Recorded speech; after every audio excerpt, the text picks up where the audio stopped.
Greetings to one and all. I'm Lekshmipriya from MSW first year, Rajiv Gandhi National Institute of Youth and Development, Sri Penvedu.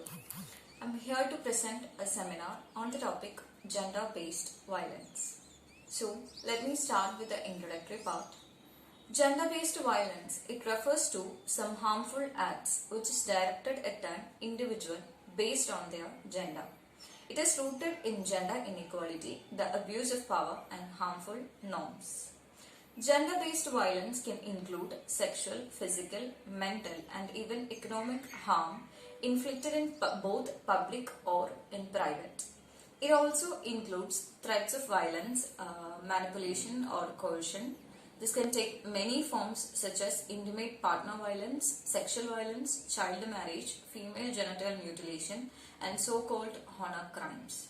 The consequences of gender-based violence are devastating and can have lifelong repercussions for survivors.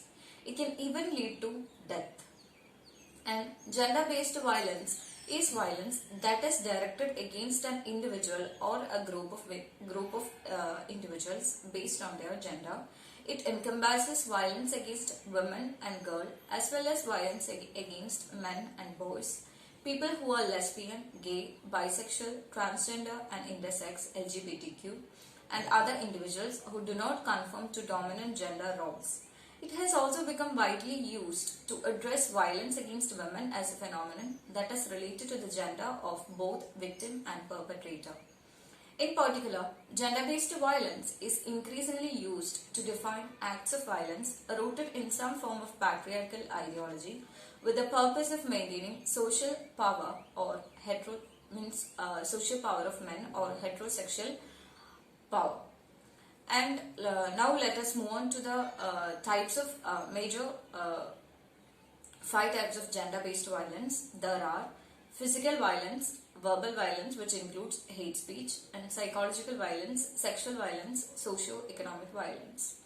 There are also 2 other categories of violence, that is domestic violence and harassment, both of which may be a combination of all these 5 types of violence mentioned above. In reality, some or many forms of violence can be present at the same time, particularly in an abusive relationship. And the first one is physical violence. Physical violence is an act of attempting to cause or resulting in pain or physical injury. As with all forms of violence, the main aim of the perpetrator here is not only or may not always be to cause a physical pain, but also to limit the other's self-determination.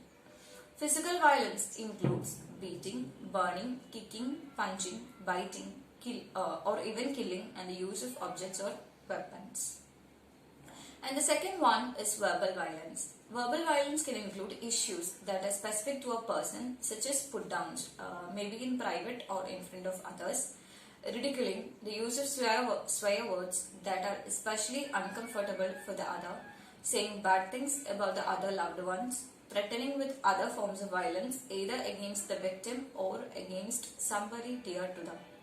At other times, the verbal abuse may be relevant to the background of the victim, such as their religion, culture, language, or their sexual orientation or traditions.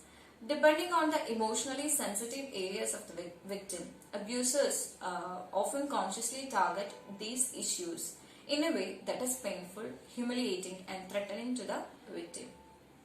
And most of the verbal violence that women experience because of being women is sexualized and counts as sexual violence.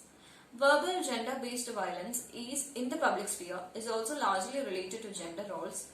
It may include comments and jokes about women or may present women as sex objects, example jokes about sexual availability, prostitution, rape, etc.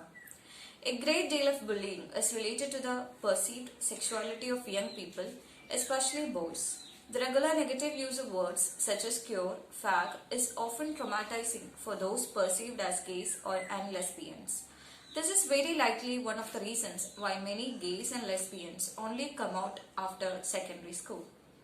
And the third type of violence is psychological violence. This includes isolation or confinement, withholding information, disinformation, and a kind of threatening behavior.